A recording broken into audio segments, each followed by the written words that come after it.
জলপাইগুড়িতে মমতা বন্দ্যোপাধ্যায় দুদিনের সফরে গতকালই উত্তরবঙ্গে মুখ্যমন্ত্রী কলকাতা হাইকোর্টের সার্কিট বেঞ্চের স্থায়ী ভবনের উদ্বোধন। সেই ছবি আপনাদের দেখাচ্ছি। জলপাইগুড়িতে মমতা বন্দ্যোপাধ্যায় কথা বলবো পার্থ, প্রতিনিধি রয়েছেন সঙ্গে। পার্থ, একেবারে দেখো, বহু প্রতীক্ষিত সেই জলপাইগুড়ি সার্কিট বেঞ্চের স্থায়ী ভবনের কিন্তু আজ উদ্বোধন। কিছুক্ষণের মধ্যেই উদ্বোধন হবে। ইতিমধ্যে কিন্তু যে উদ্বোধনী মঞ্চ, সেখানে মুখ্যমন্ত্রী পৌঁছেছেন, দেশের চিফ জাস্টিস অফ ইন্ডিয়া তিনি এসে পৌঁছেছেন, অন্যান্য আমাদের কলকাতা হাইকোর্ট বসে অন্যান্য রাজ্যের হাইকোর্টের বিচারপতিরা কিন্তু এসে পৌঁছেছেন। কিছুক্ষণের মধ্যেই এই শুভ সূচনা হবে এই নতুন ভবনের। প্রায় 40 একর জমির উপর এই 501 কোটি টাকায় তৈরি হয়েছে এই স্থায়ী ভবন। যা জলপাইগুড়িবাসী, উত্তরবঙ্গবাসী কিন্তু দীর্ঘদিনের দাবি ছিল। সেই মতো কিন্তু রাজ্যের পালা বদলের পর মুখ্যমন্ত্রী মমতা বন্দ্যোপাধ্যায় তিনি কিন্তু 2019 সালে এর ছাড়পত্র দেন এবং জলপাইগুড়ি জেলা পরিষদের ডাকবাংলোতে অস্থায়ীভাবে সার্কিট বেঞ্চের কাজ শুরু হয় এবং তারপর তিনি কথা দিয়েছেন একাধিক সভায় এবং জমি চিহ্নিত করে সেই জলপাইগুড়ি জাতীয় সড়কের ধারে কিন্তু পাহাড়পুরে 40 একর জমির উপরে সেই বহু প্রতীক্ষিত সার্কিট বেঞ্চ। এখানে আপাতত উত্তরবঙ্গের 5টি জেলার মানুষেরা তারা কিন্তু বিচার ব্যবস্থার সুবিধা পেন। বাকি যে 3 জেলা অর্থাৎ 2 দিনাজপুর এবং মালদা, তারা এর আওতা আসে কিনা সেই বিষয়ে মুখ্যমন্ত্রী কি বলেন সেদিকে অবশ্যই নজর রয়েছে উত্তরবঙ্গবাসীর। বেশ পার্থ, তুমি নজর রাখো। আবারও তোমার সঙ্গে যোগাযোগ করছি। এই মুহূর্তে শান্তনু আমাদের অপর প্রতিনিধি রয়েছেন সঙ্গে। শান্তনু, আগেই কিন্তু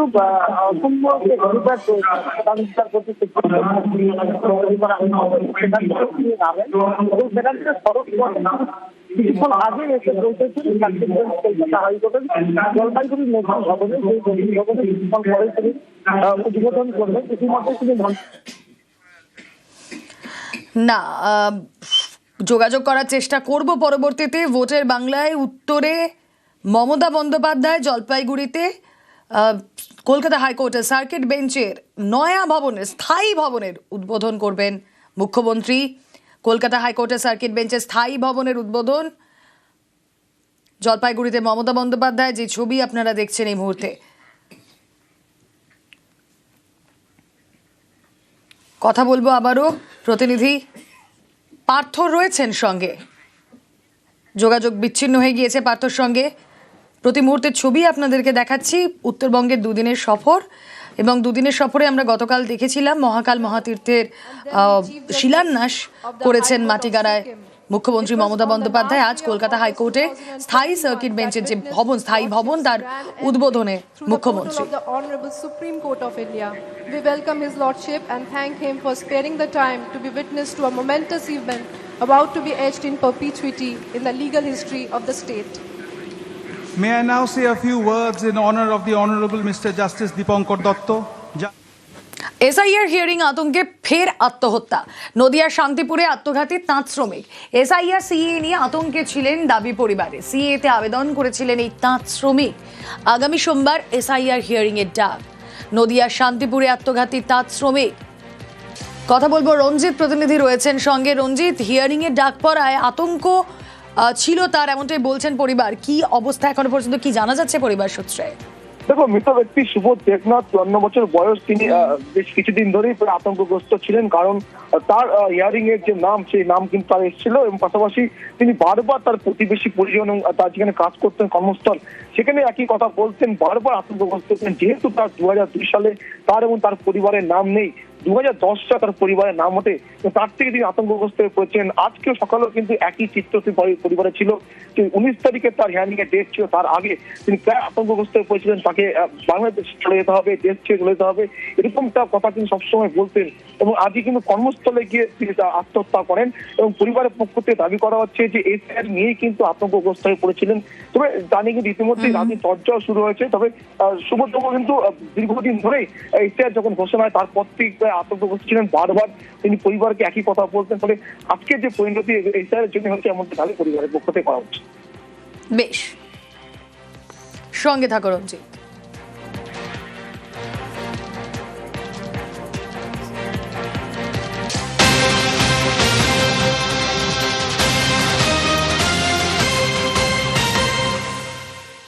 এবার খোদ বিএলওর পরিবারকে হিয়ারিং নোটিশ। বিএলওর 6 ভাই বোনকে হিয়ারিং নোটিশ।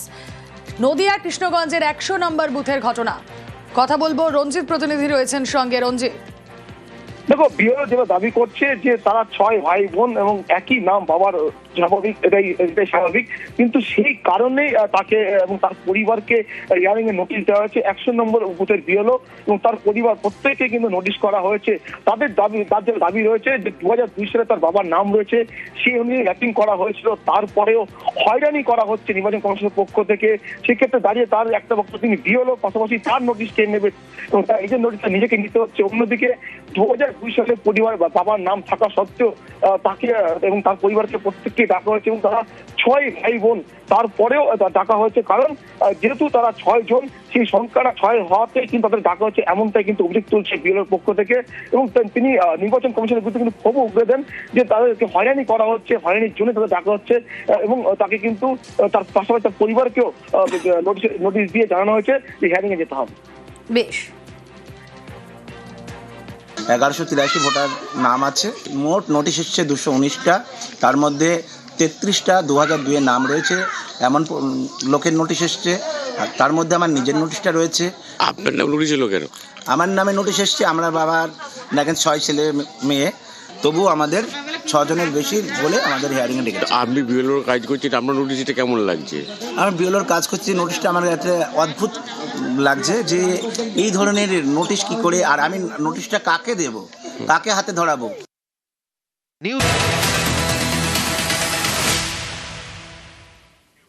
আজও দিনভর নজর ছিল মুর্শিদাবাদের বেলডাঙ্গায়, কারণ বেলডাঙ্গায় ফের ধুন্ধুমার, পথ অবরোধ, গাড়ি, রেলগেট ভাঙচুর। বেলডাঙ্গার 30 জনকে গ্রেফতার পুলিশের। গতকালের পর আজও বেলডাঙ্গায় তুলকালা। বিহারে পরিযায়ীকে মারধরের প্রতিবাদ, পরিস্থিতি সামাল দিতে ঘটনাস্থলে বিশাল পুলিশ র্যাফ।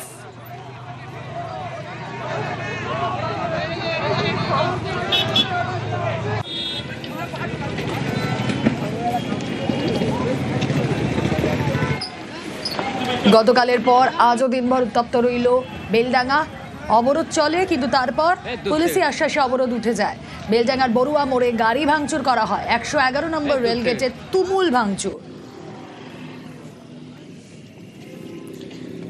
দীর্ঘক্ষণ অবরুদ্ধ থাকে 12 নম্বর জাতীয় সড়ক। অবরোধে আটকে পড়ে লালগোলা শিয়ালদা প্যাসেঞ্জারও।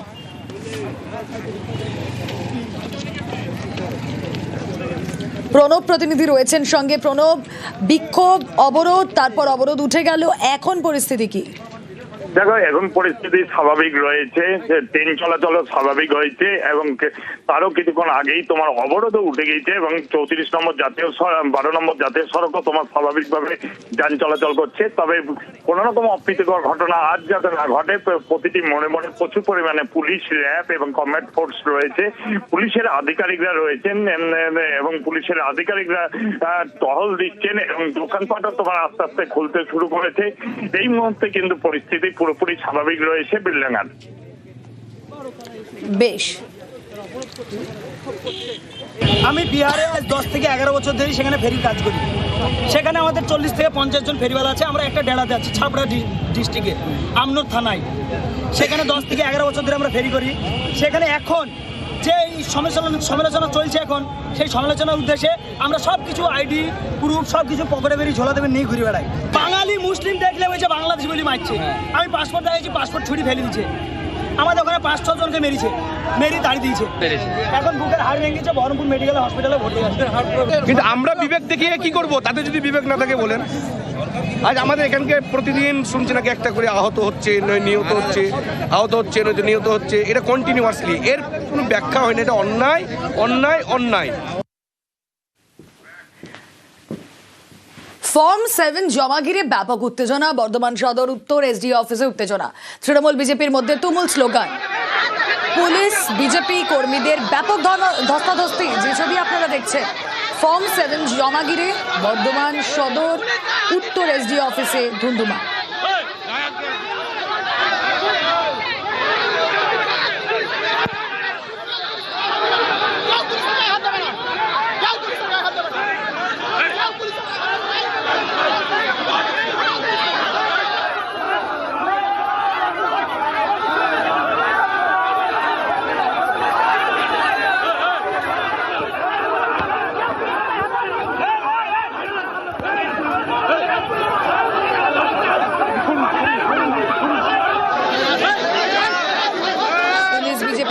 ব্যাপক ধস্তাধস্তি বর্ধমান উত্তরের এসডিও অফিসে সামাল দিতে পুলিশের লাঠিচার্জ, ফর্ম 7 জমা ঘিরে ব্যাপক উত্তেজনা।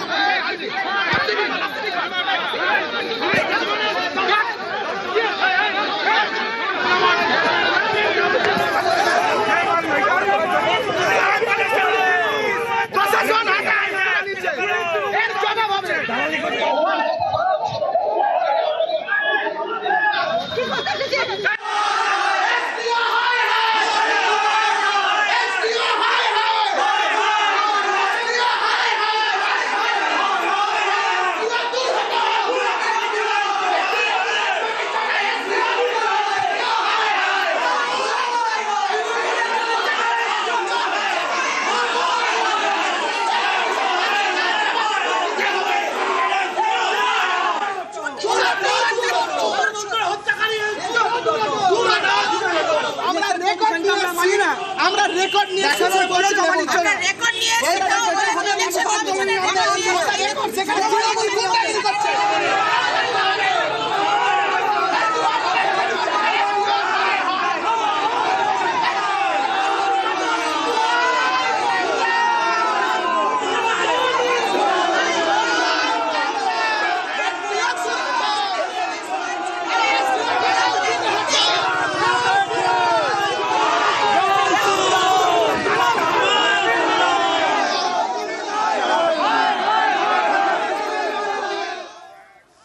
এসআইআর হিয়ারিং বিক্ষোভে ধুন্ধুমার, বীরভূমে ইলামবাজারে তুমুল উত্তেজনা। 14 নম্বর জাতীয় সড়ক অবরোধ তুলতে পুলিশের লাঠিচার্জ হয়নি, পাল্টা দাবি পুলিশের। এসআইআর হিয়ারিং এ বিক্ষোভে ধুন্ধুমার, বীরভূমে ইলামবাজারে তুমুল উত্তেজনা। কথা বলবো ইন্দ্রজিৎ, প্রতিনিধি রয়েছেন সঙ্গে। ইন্দ্রজিৎ, দেখো, একদম যেটা বলে রাখবো, বেলা 11টা থেকে কিন্তু এই বিক্ষোভ শুরু হয়েছিল এবং যে জাতীয় সড়ক, সেই জাতীয় সড়ক কিন্তু অবরোধ করে বিক্ষোভ চলছিল। একদম দুদিকে দুই পাশারই কিন্তু গাড়ি দাঁড়িয়েছিল। তারপরে ইলামবাজার ব্লকে যিনি বিডিও, তিনি কিন্তু আসেন এবং যারা বিক্ষোভকারী তাদের সঙ্গে কথা বলেন, কিন্তু তারা কোনোভাবেই মানতে চাননি। তাদের বেশ কিছু দাবি ছিল, যেমন যে সমস্ত কাগজ নেওয়া হচ্ছে সেই সমস্ত কাগজ বিডিওকে সই করে দিতে হবে, যে আর কোনো কাগজ লাগবে না বা কোনো ব্যক্তির নাম বাদ যাবে না, এমনটাই কিন্তু লিখিত দিতে হবে। তারপরেই কিন্তু কোনোভাবেই যারা বিক্ষোভকারী তারা কথা না শোনাতে প্রশাসনের পক্ষ থেকে, পুলিশের পক্ষ থেকে লাঠিচার্জ করা হয়। কারণ যে সমস্ত বিক্ষোভকারীরা তারা কিন্তু রাস্তার মধ্যে বসেছিলেন, সেই জায়গায় পুলিশ লাঠিচার্জ করে এবং লাঠিচার্জ করে সম্পূর্ণ যে বিক্ষোভ, সেই বিক্ষোভ সরিয়ে দেয়। এবং এখনো পর্যন্ত ইলামবাজার যে রাস্তা, চৌমাথার যে রাস্তা, সেই রাস্তা কিন্তু পুলিশের দখলেই রয়েছে। যদিও ঘুরিয়ে যারা বিক্ষোভকারী তারা কিন্তু আসেননি। আশঙ্কা করা যাচ্ছে, পুলিশ আশঙ্কা করছে যে কোনো মুহূর্তে কিন্তু আবারও যারা বিক্ষোভকারী তারা সংগঠিত হয়ে আসতে পারে। তার জন্যই কিন্তু ইতিমধ্যে ইলামবাজারে বিশাল পরিমাণ পুলিশ বাহিনী নিয়ে যাওয়া হয়েছে। বোলপুরে তিনি অতিরিক্ত যে রানা মুখোপাধ্যায়, তার নেতৃত্বে। যদিও রানা মুখোপাধ্যায়ের সঙ্গে আমরা যখন কথা বলেছিলাম, পুলিশ লাঠিচার্জ করেছে, তিনি বলেছেন না, পুলিশ আমরা যে ছবি করেছি ছবিতে কিন্তু সরাসরি দেখা যাচ্ছে পুলিশ লাঠিচার্জ করছে এবং লাঠিচার্জ করে বিক্ষোভ সরিয়ে দিচ্ছে। মেলা বেশ।